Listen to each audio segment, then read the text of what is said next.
Lorsque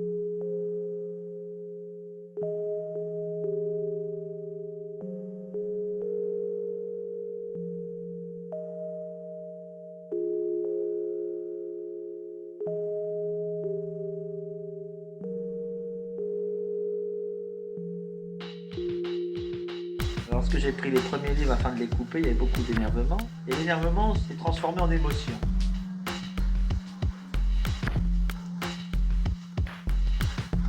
Je suis pas sûr qu'il y ait un cheminement, il y a surtout un grand dépit, quoi. C'est plutôt de l'ordre du dépit amoureux. Et quand le dépit amoureux se transforme en chose répétitive, et bien ça donne ça. Au début c'est du malheur qui fait faire l'art et après c'est le bonheur.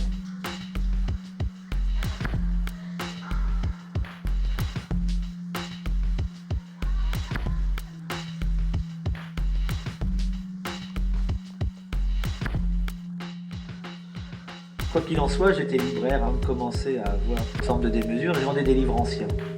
Donc le livre pour moi a toujours été quelque chose d'extrêmement important.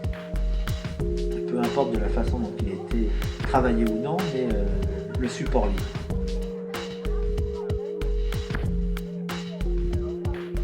Le départ, je ne savais pas très bien ce que je cherchais, ni je ne savais pas très bien où j'allais. Puis après, plus ça allait, plus il y avait une recherche de la matière, et il y avait un souhait délibéré de détourner l'objet.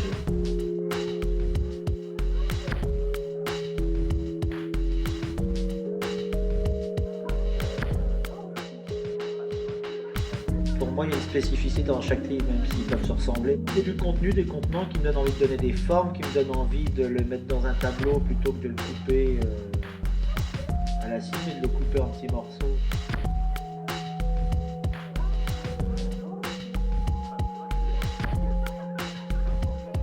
Ça demeure quand même un livre, alors après, lorsque je fais un tableau, j'essaie d'utiliser le livre dans son intégralité. Quand on regarde le principe de décomposition, c'est le livre dans son entier qui se trouve dans le tableau. C'est vraiment la notion du lire et de délire, quoi. D'enlever le sens étymologique du mot lire. Il faut continuer à lire l'objet, mais plus de la même façon.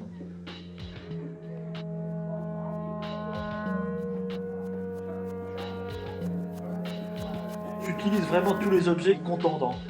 Voilà. Donc on va du cutter au ciseau, en passant par la tronçonneuse, la scie circulaire, les haches, tout ce qui pourrait changer l'objet et donner une coupure.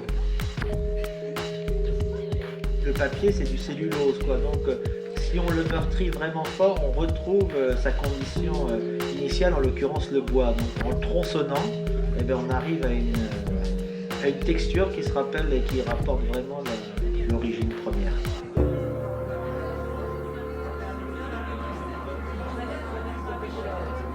L'idée de l'expo même, c'était vraiment la conception d'une installation. Ce qui m'intéressait, c'est l'objet en lui-même, c'est-à-dire détourner l'objet, mais aussi de mettre l'idée d'une librairie d'un fou, quoi. Voilà. Alors certains rentrent ici et parlent d'antre, effectivement, et c'est comme ça que je le vis. Nous sommes dans la rue Nicolas Flamel, manifestement à un endroit même où Flamel travaillait. Donc ce que j'ai vraiment voulu refaire sur cette spécificité, c'est un cabinet de curiosité. Donc avec des livres dans tous les sens, dans toutes les formes et de toutes les façons.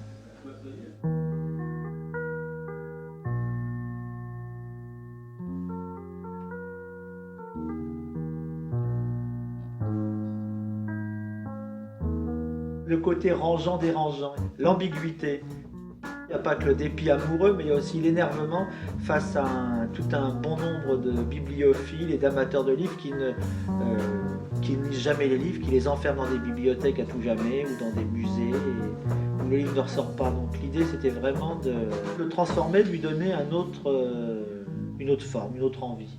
Et puis peut-être donner l'envie à des gens qui ont une forte réticence par rapport au livre, c'est-à-dire le côté intellectuel ou le côté lecture.